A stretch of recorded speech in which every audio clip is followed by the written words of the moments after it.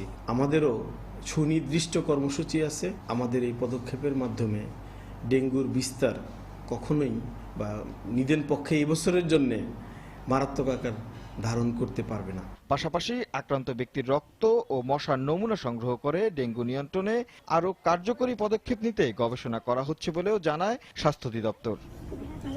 রাশেদ লিমন, সময় সংবাদ, ঢাকা। জাতির জনক হিসেবে বঙ্গবন্ধু শেখ মুজিবুর রহমানকে যথাযথ সম্মান দিতে জাতীয় শোক দিবস সার্বজনীনভাবে পালন করা উচিত বলে মন্তব্য করেছেন জনপ্রশাসন মন্ত্রী ও আওয়ামী লীগের সাধারণ সম্পাদক সৈয়দ আশরাফুল ইসলাম। বৃহস্পতিবার সন্ধ্যায় রাজধানীর কৃষিবিদ ইনস্টিটিউটে শোক দিবসের আলোচনা সভায় তিনি একথা বলেন। এতে বঙ্গবন্ধুর হত্যায় জিয়াউর রহমান জড়িত অভিযোগ করে দলের যুগ্ম সাধারণ সম্পাদক মাহবুবুল আলম হানিফ মেজর জিয়ার মরণোত্তর বিচার দাবি করেন। বঙ্গবন্ধু শুধুমাত্র আমাদের স্বার্থের জন্য তাকে আমাদের সঙ্গে রাখা, সেটা আমরা সেটা মনে করি সঠিক না। বঙ্গবন্ধু সারা বাংলার প্রতিটি মানুষের পিতা, জাতির পিতা। তাকে তো আপনার কোনো কম্পার্টমেন্টে বা কোনো গ্রুপের সঙ্গে তাকে মিশানো তো যাবে না। সুতরাং আমরা চাই এবারের শোক দিবসে সার্বজনীন করার জন্য।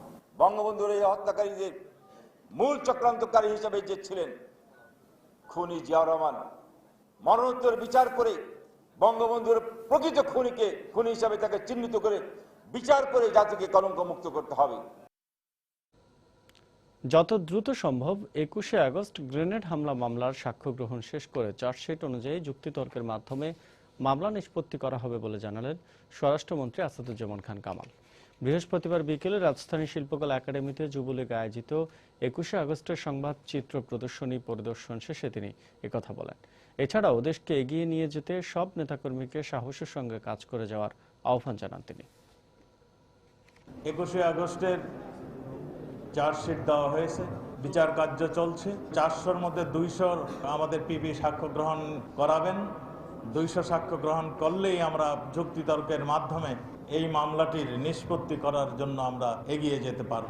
আমরা আশা করছি চার্জশিট অনুযায়ী নিষ্পত্তি হবে ইনশাল্লাহ। আমরা দেখতে পাবো 21শে আগস্টের এই ভয়ানক ষড়যন্ত্রকারী এবং যারা এই ঘটনাটা ঘটিয়েছিল তাদের সবারই যোগ্য পানিশমেন্টটা হয়। বিএনপির আন্তর্জাতিক বিষয়ক সম্পাদক আসাদুজ্জামান খান রিপন বলেছেন, আইন শৃঙ্খলার অবনতির কারণেই সরকার বেসামাল হয়ে পড়েছে। পরিস্থিতি সামাল দিতে এখন তারা ক্রসফায়ার নীতি গ্রহণ করেছে বলেও অভিযোগ করেন তিনি। বৃহস্পতিবার দুপুরে নয়াপল্টনে বিএনপির কেন্দ্রীয় কার্যালয়ে সংবাদ সম্মেলনে তিনি এ অভিযোগ করেন। এ সময় তিনি আরো বলেন, সরকারের এসব কার্যক্রম বিএনপি কোনোভাবেই সমর্থন করে না।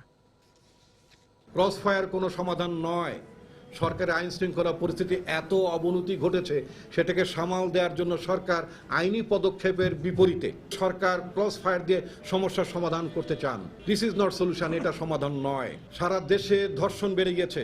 গতকালকে ধানমন্ডি ঢাকা 3 জন নারী ধর্ষিত হয়েছেন। সারা দেশে দুর্বৃত্তপনা বেড়ে গিয়েছে। সারা দেশে ইয়াবা সাম্রাজ্য বিস্তার করেছে।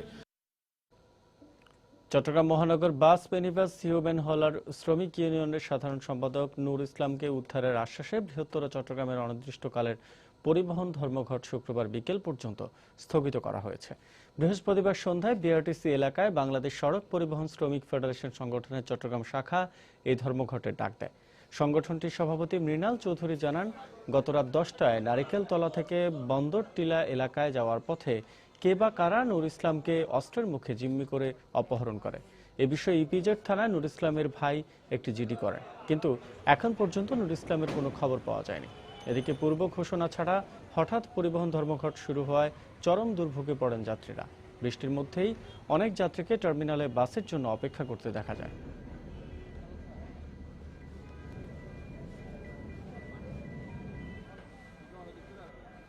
নোয়াখালীর চৌমুহনীতে এক বিদ্যুৎ কর্মকর্তার বাসা থেকে নির্যাতনের শিকার আমেনা নামে এক শিশু গৃহকর্মীকে উদ্ধার করে হাসপাতালে ভর্তি করা হয়েছে।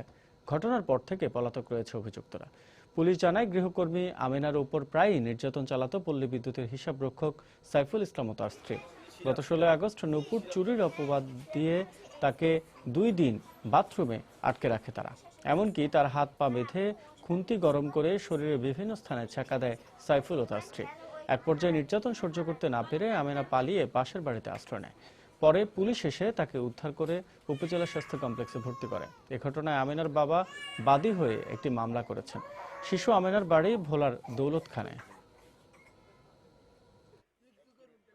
এখানে খুন্তি ফুটে দাগ দিয়ে দিছে, আর গরম পানি লবণ দিয়ে উতরে এই সারাকে ঢালে দিছে, আর হইলো চোখ মুখ মসুরা ঢালে দিছে। খুন্তি দিয়ে সেকা দিছে যে মানে এটা ক্ষেত হয়ে গেছে, দুর্গন্ধ ছুটে গেছে মেয়ের গাত থেকে। একটা আঘাত আছে ডান হাতের বাহুতে।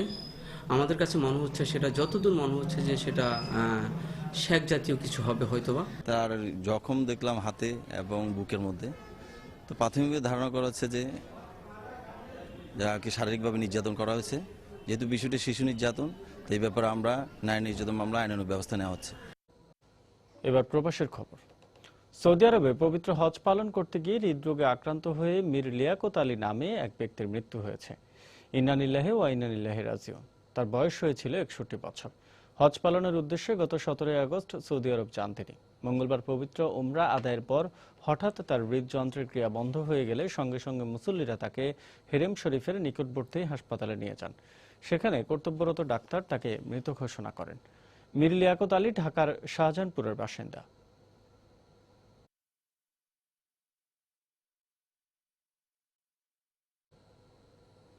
সংসদ সদস্য পদ বাতিলে নির্বাচন কমিশনের শুনানির বৈধতা চ্যালেঞ্জ করে লতিফ সিদ্দিকীর করা রিট খারিজ করে দিয়েছেন আদালত। বৃহস্পতিবার সকালে বিচারপতি এমদাদুল হক ও বিচারপতি খুরশিদ আলম সরকারের সমন্বয়ে গঠিত হাইকোর্টের দ্বৈত বেঞ্চ এই আদেশ দেন।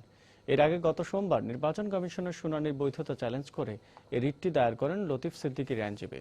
লতিফ সিদ্দিকীর সংসদ সদস্য পদ বাতিলে আগামী 23 আগস্ট নির্বাচন কমিশনের শুনানির দিন ধার্য রয়েছে। এ সম্পর্কে অতিরিক্ত অ্যাটর্নি জেনারেল মুরাদ রেজা সাংবাদিকদের জানিয়েছেন, লতিফ সিদ্দিকীর সংসদ সদস্য পদ থাকা না থাকার বিষয়টি নির্বাচন কমিশনের শুনানিতেই নিষ্পত্তি হবে। এদিকে শুনানিতে অংশ নিতে নির্বাচন কমিশনের প্রজ্ঞাপন স্থগিতের আবেদন জানিয়েছেন তার আইনজীবীরা। আগামী রোববার আপিল বিভাগে এ বিষয়ে শুনানি হবে।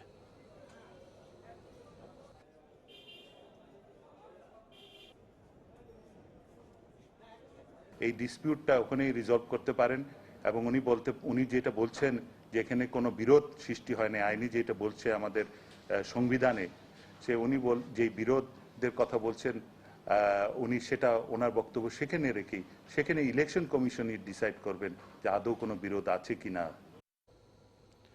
চাঁপাইনবাবগঞ্জে আলোচিত আরজু হত্যা মামলার আসামিদের ধরতে গিয়ে দুর্বৃত্তদের ছোড়া ককটেল হামলায় আহত হয়েছেন 2 র্যাব সদস্য। র্যাব 5 চাঁপাইনবাবগঞ্জ ক্যাম্পের সহকারী পরিচালক আশিকুর রহমান জানান, বৃহস্পতিবার বিকেল 5টার দিকে সদর উপজেলার রামচন্দ্রপুর হাট এলাকায় আরজু হত্যা মামলার আসামিদের ধরতে যায় র্যাবের একটি দল। এই সময় তাদেরকে লক্ষ্য করে বেশ কয়েকটি ককটেল বিস্ফোরণ ঘটায় দুর্বৃত্তরা। এতে র্যাবের উপপরিদর্শক ইমরান ও হাবিলদার গণেশ আহত হন। পরে তাদেরকে উদ্ধার করে চাঁপাইনবাবগঞ্জ সদর হাসপাতালে নেওয়া হয়। আহতদের মধ্যে ইমরানকে রাজশাহী মেডিকেলে পাঠানো হয়েছে।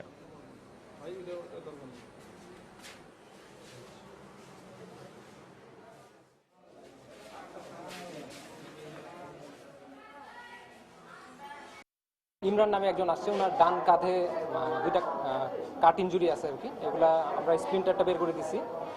এটা ফার্স্ট এড ট্রিটমেন্ট দেওয়া হয়েছে। যার হত্যা মামলা সম্পর্কে আপনাদের সবারই অবগত আছেন। তো এরই ধারাবাহিকতা আমরা দুর্দর্শ আসামিদের ধরার চেষ্টাই আমাদের আমরা অপারেশন টিম ওখানে সম্পূর্ণ প্রিপারেশন নেওয়ার আগেই তারা অতর্কিত হামলা শুরু এবার দেশের বাইরের খবর। নিজের দলের কট্টরপন্থীদের বিরোধিতার মুখে আগামী 20 সেপ্টেম্বর আগাম নির্বাচনের ডাক দিয়ে পদত্যাগের ঘোষণা দিয়েছেন গ্রিসের প্রধানমন্ত্রী অ্যালেক্সিস সিপ্রাস। বৃহস্পতিবার রাষ্ট্রীয় টেলিভিশনে দেয়া এক ভাষণে এই ঘোষণা দেন তিনি। সিপ্রাস তার ভাষণে বলেন, গ্রিসের আগামী দিনের নেতা কে হবেন এবং কিভাবে তিনি বিশ্বের বুকে গ্রিসের প্রতিনিধিত্ব করবেন তা জনগণই ঠিক করবে। এদিকে ক্ষমতা সুসংহত করার আশায় 20 সেপ্টেম্বর আগাম নির্বাচনের পথ সুগম করতে সিপ্রাস এ পদত্যাগের সিদ্ধান্ত নিয়েছেন বলে সরকারের পক্ষ থেকে জানানো হয়েছে। সেই সঙ্গে সিপ্রাসের এই পদত্যাগের মধ্য দিয়ে তার দল বামপন্থী সিরিজা পার্টির ভেতরে বিদ্রোহ বন্ধ হবে এবং তৃতীয় দফা বেইল আউট কর্মসূচিও জোর সমর্থন পাবে বলেও আশা করছেন তারা। বৃহস্পতিবার ইউরোপীয় ইউনিয়ন থেকে পাওয়া ঋণের অর্থের প্রথম কিস্তি থেকে 340 কোটি ইউরো ইউরোপীয় কেন্দ্রীয় ব্যাংকে ফেরত দেওয়ার পর এই পদত্যাগের ঘোষণা দিলেন সিপ্রাস। Despite negotiating a new bailout deal, austerity, it's thought he's decided to go to the polls before that.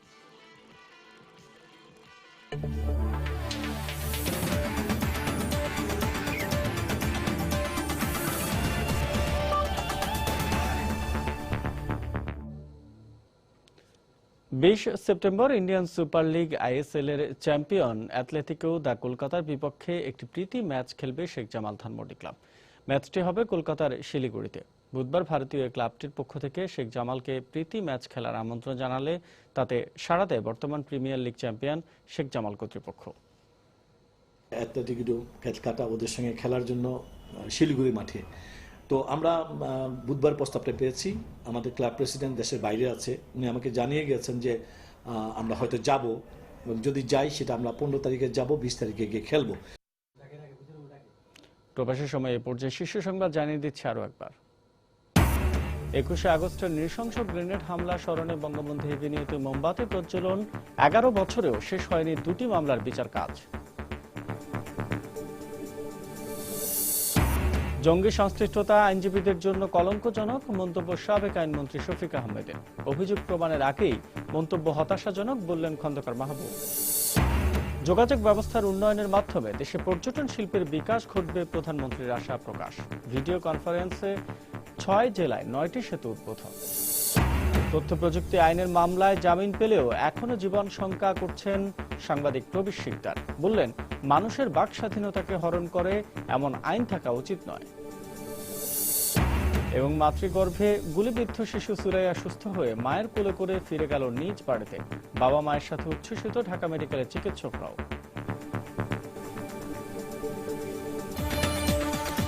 এই ছিল প্রবাসী সময়ে। যে কোনো খবর পেতে ভিজিট করুন সময়নিউজ.টিভি। যে কোনো রবি ও সিরিজেল নম্বর থেকে সময় সংবাদের খবর অনুষ্ঠান সূচি জানতে এবং যে কোনো তথ্য সময় সংবাদকে জানাতে ডায়াল করুন 16242 নম্বরে। এছাড়া এইমাত্র পাওয়া খবর মোবাইলে পেতে SMS করুন *SN লিখে পাঠিয়ে দিন 16242 নম্বরে। সঙ্গে থাকুন সময়।